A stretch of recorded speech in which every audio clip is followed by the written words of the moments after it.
Many of my students use English for work, and a lot of the time this means writing emails. And the etiquette around emails can be very confusing. So today I'm going to cover the basics of greetings and sign-offs so you can feel confident writing that next email.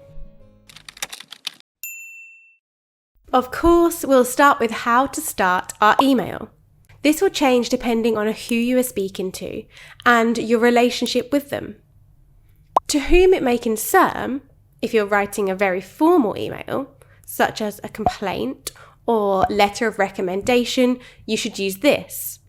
When we use this address, every letter should be capitalised and it should be followed by a comma. However, this is too formal for most situations. Generally, in a formal email, it's enough to use Dear Sir or Madam. This should be used if you don't know the name, gender, or position of the person you are writing to. To whom it may concern. I'm writing to complain about the service I received at your establishment recently.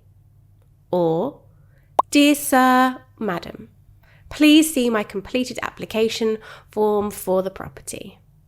However, these days people prefer to use names or specific information wherever possible. Therefore, if you want to make a good impression, you should do some research before emailing.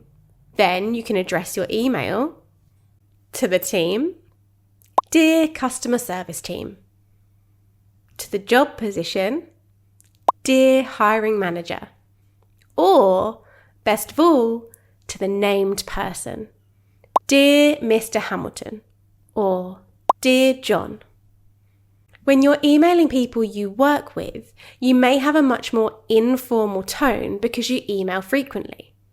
In these cases, you will use greetings like hi, hello, hey, or heya, and then name the department. Hi marketing team, would you be able to email me over some of those flyers? Hey Sandra, are we still meeting at 2 p.m. today? You could even miss out the name entirely. This would be very informal and appropriate for a close colleague. Hello, could you remind me of the conference dates? Now, what about your sign-off? This can be formal or informal, but should match the greeting.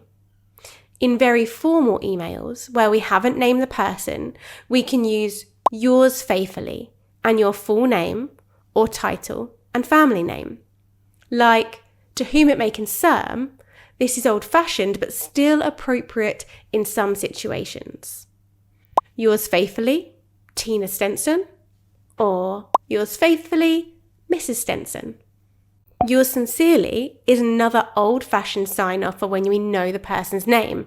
However, these days people are more likely to use regards, best regards, or warm regards to end a formal email. Regards sounds quite cold and is appropriate for complaints, so the other two are more common. You should sign off with whichever name you prefer the person to use. These days, most people will use their given name and even a nickname. For example, warm regards, Susie. A less formal alternative is many thanks, all the best, best wishes, or just best. You might use this with someone you don't know well, but it's not a very formal situation. And last, we have cheers or thanks, which can be used in informal emails with people you know. The truth is, there are no easy rules about greetings and sign-offs, but when in doubt, it can be better to take a more formal approach. But you can change to informal based on the other person. Say I write an email to Dear Mr. Hamilton and sign off, warm regards, Charlotte.